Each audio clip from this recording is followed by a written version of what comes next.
எப்படி கேப்டன் நீங்கள் சப்போர்ட் கொடுத்தீங்களோ அதே போல் எங்களுடைய ஹீரோ இப்போ யாரோ சொன்னாங்க ஒரு பேர் டைட்டில் வச்சாங்க. யார் டைட்டில் வச்சது? என்ன டைட்டில்? இளைய புரட்சி கலைஞர். அது நீயே சொல்லு. நீங்கள் சொல்லுங்கள். அவர் டைட்டில் வச்சிருக்காரு. இவரெல்லாம் கேப்டனுடைய பழைய நண்பர்கள். எனக்கு நண்பர் அவர். இளைய புரட்சி கலைஞர் டைட்டில் வச்சிருக்காரு. அவருக்கு நன்றி தெரிவிச்சிருக்கோம். அது உண்மையாகணும். அந்த டைட்டில் உண்மையாகணும். நிறைய படங்கள் வரணும். எப்படி கேப்டன் நிறைய படங்கள் நடித்து ஏழை மக்களுக்கு நல்லது மாதிரி பண்ணி மக்களுக்கு கொடுத்தாரோ அது மாதிரி சண்முக பாண்டியன் நிறைய படங்கள் நடிக்கணும். உங்களுக்கு அந்த ஏஐல கேப்டன் கூட நடிக்கக்கூடிய சீன் எப்படி இருந்தது? இந்த பொட்டு வச்ச பாட்டு நல்ல இதாக சாங்.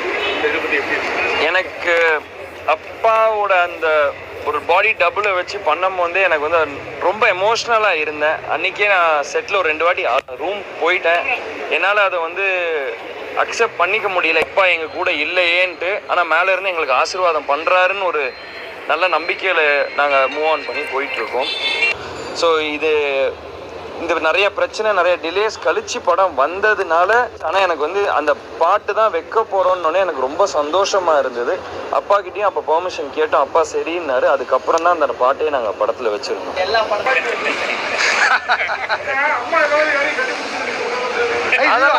அதெல்லாம் ஒன்றும் இல்லைங்க. இப்போ அவங்களோட நான் கட்டி பிடிச்சி டியூட் பண்ணால் கதையை விட்டு ரொம்ப வெளியே போயிடும். நான் யானையை தேடி போயிருக்கேன். நான் ஒன்றும் யாரையும் கட்டி பிடிச்சி ஆட போகலை. ஸோ யானையை தேடி போனேன். அந்த இதை தான் கதைக்காக கொண்டு போனது. இந்த படத்துக்கு ஹீரோயின் வைக்கக்கூடாதுன்னோ இல்லை டியூட் வைக்கக்கூடாதுன்னோ எந்த இன்டென்ஷன் கிடையாது. நான் என்ன கதைக்கு தேவையோ அதை தான் நாங்கள் எடுத்துருக்கோம்.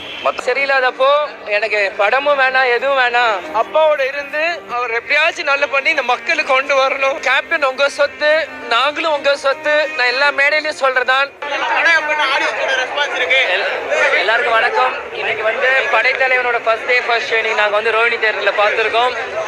தேமுதிக நிர்வாகிகளோடையும் தொண்டர்களோடையும் கேப்டன் ரசிகர்களோடையும் சண்முக பாண்டியன் ரசிகர்களோடையும் பொதுமக்களோடையும் பார்த்துருக்கேன். நீண்ட நாள் பிறகு கேப்டன் குடும்பத்திலிருந்து ஒருத்தர் இன்னைக்கு திரையரங்களை பார்க்கும்போது ரொம்ப நாள் ஒரு எங்களுக்கு ஒரு ஆதங்கம். ரொம்ப நாள் கழிச்சு இன்னைக்கு எங்கள் குடும்பத்துலேருந்து ஒருத்தர் தேட்டரில் பார்க்க உண்மையிலேயே எனக்கு சந்தோஷமா இருக்கு. கேப்டன் கடைசியாக நடிச்ச படம் ரொம்ப நாளுக்கு அப்புறம் இன்னைக்கு கேப்டன் ஏஐல இன்னைக்கு ஷம்முவோட நடிச்சு வர காட்சிகள் உண்மையிலேயே ரொம்ப சூப்பராக இருக்கு. அதே மாதிரி இன்னைக்கு கேப்டனோட ரெஃபரன்ஸ் அங்கங்கே பொட்டு வச்சதாங்க கூட பாடலாக இருக்கட்டும், சண்முக பாண்டியனோட ஆக்ஷனாக இருக்கட்டும். கேப்டன் எங்கேயும் போல இன்னைக்கு இங்கே தான் கேப்டன் எல்லா திரையுலகிலையும் சண்முக பாண்டியனோட இங்கே தான் இருக்கிறார்.